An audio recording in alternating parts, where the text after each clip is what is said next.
Hathras case में माहौल बिगाड़ने की साजिश की परतें धीरे धीरे खुलती जा रही हैं। इस मामले में मथुरा से 4 संदिग्धों की गिरफ्तारी हुई, तो दूसरी तरफ सुप्रीम कोर्ट में योगी सरकार ने बताया पीड़िता का अंतिम संस्कार रात में करने की वजह क्या थी। इधर ईडी भी मदद के नाम पर हुई फंडिंग की जांच करने जा रही है।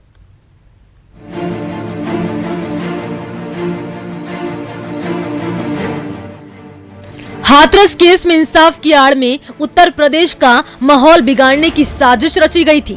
पुलिस की जांच और सुप्रीम कोर्ट में योगी सरकार के हलफनामे में इस पूरी साजिश का जिक्र किया गया है। एक और पुलिस की धरपकड़ जारी है, तो दूसरी ओर सरकार ने सुप्रीम कोर्ट से अपनी निगरानी में सीबीआई जांच को कहा है। अपने हलफनामे में योगी सरकार ने सुप्रीम कोर्ट को बताया कि वेबसाइट के जरिए हिंसा फैलाने की साजिश रची गई।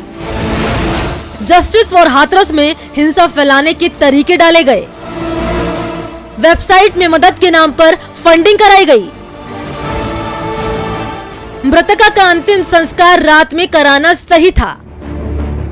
सुबह अंतिम संस्कार में दंगा भड़काने की आशंका थी।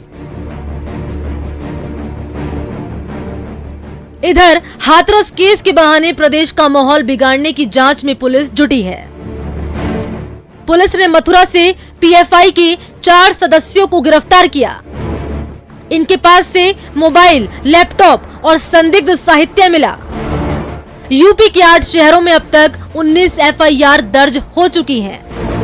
पोस्टरों, सोशल मीडिया पोस्ट के जरिए माहौल बिगाड़ने की कोशिश हुई। परिवार को गलत बयान के एवज में 50 लाख रुपए की पेशकश हुई। हालांकि योगी सरकार से इतर पूरा विपक्ष इस साजिश की थ्योरी को पूरे मामले से ध्यान भटकाने की कोशिश करार दे रहा है। बच्ची का रेप होता है, मर्डर होता है, पूरा एडमिनिस्ट्रेशन परिवार पर आक्रमण करता है और देश के प्रधानमंत्री एक शब्द नहीं कहते। नाकामी को साजिश का नाम दे रहे हो। आप स्वीकार करो कि आप नकारे हो, आपकी सरकार नकारी है। अब इस पूरे मामले को अगले महीने होने वाले विधानसभा सीटों के उपचुनाव से भी जोड़कर देखा जा रहा है। यूपी की 7 विधानसभा सीटों पर उपचुनाव होना है और प्रदेश में दलित समुदाय का वोट बैंक 20% है। ऐसे में सभी सियासी दलों के लिए सरकार को घेरने के लिए ये मुद्दा बड़ा अहम साबित हो सकता है। Bureau report, news 18 network.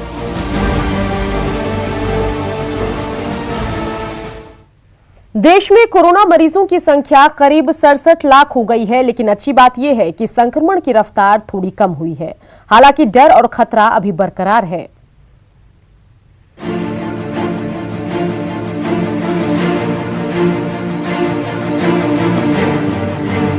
देश में कोरोना की रफ्तार में कमी नहीं आई है। दिन पर दिन संक्रमण का दायरा बढ़ता ही जा रहा है, लेकिन राहत की बात यह है कि इसकी रफ्तार में थोड़ी कमी आई है।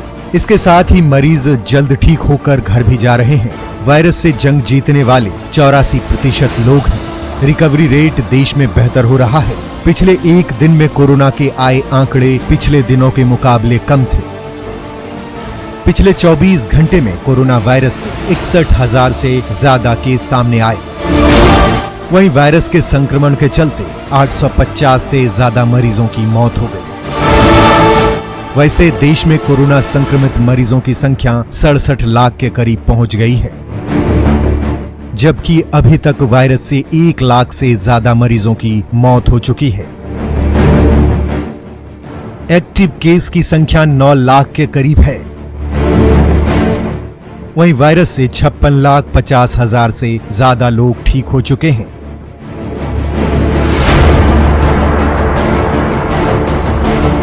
Indian council of medical research यानी ICMR के मुताबिक भारत में कोरोना टेस्टिंग का आंकड़ा 8 करोड़ के पार चला गया है। महाराष्ट्र अभी भी सबसे ज्यादा कोरोना से प्रभावित राज्य है, जहां संक्रमितों की संख्या 14 लाख के करीब पहुंच गई है। इधर वर्ल्ड हेल्थ ऑर्गेनाइजेशन यानी WHO ने चौंकाने वाला बयान दिया है। WHO के मुताबिक दुनिया की बड़ी आबादी खतरे में है। हर 10 में से 1 इंसान कोरोना संक्रमित हो सकता है। खैर, ये तो तय है कि कोरोना का खतरा आने वाले महीनों में बरकरार रहेगा। लिहाजा इसे नजरअंदाज नहीं किया जा सकता।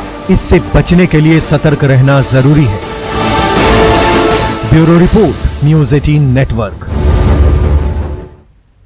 मुंबई के डब्बे वाले पूरी दुनिया में मशहूर हैं। मुंबई की भागदौड़ भरी जिंदगी में दूसरे को खाने पहुंचाने वाले लोग आज खुद ही परेशानियों से जूझ रहे हैं। इसके लिए जिम्मेदार और कोई नहीं बल्कि कोरोना वायरस है।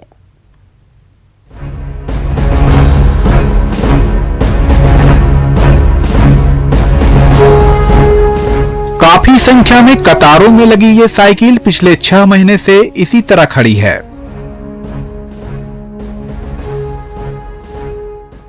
ऐसे ही पड़ी पड़ी ये जंग खा रही है और अगर यही हालात आगे भी रहे तो फिर इसके कल पुर्जे बेकाम हो जाएंगे।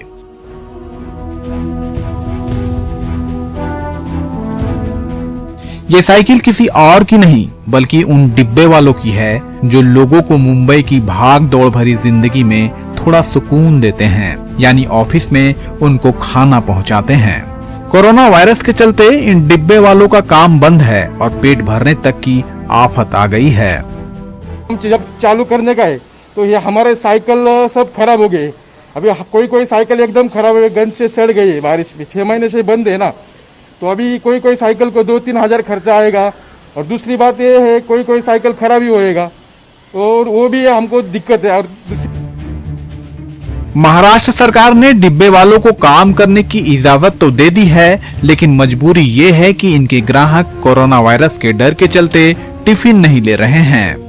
सामने से फोन करके पूछ लिया कि हम लोग अभी अपना व्यवसाय फिर स्टार्ट कर रहे हैं, हम आपकी सेवा में फिर विलीन होने वाले हैं। तो काफी सारे कस्टमर ने अभी तो ना ही बोल दिया है।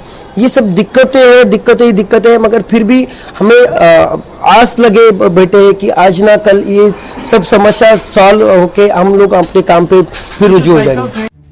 देश में सबसे ज्यादा कोरोना मरीजों की संख्या महाराष्ट्र में ही है। लाजमी है कि माया नगरी में भी इसका प्रभाव पड़ता ही।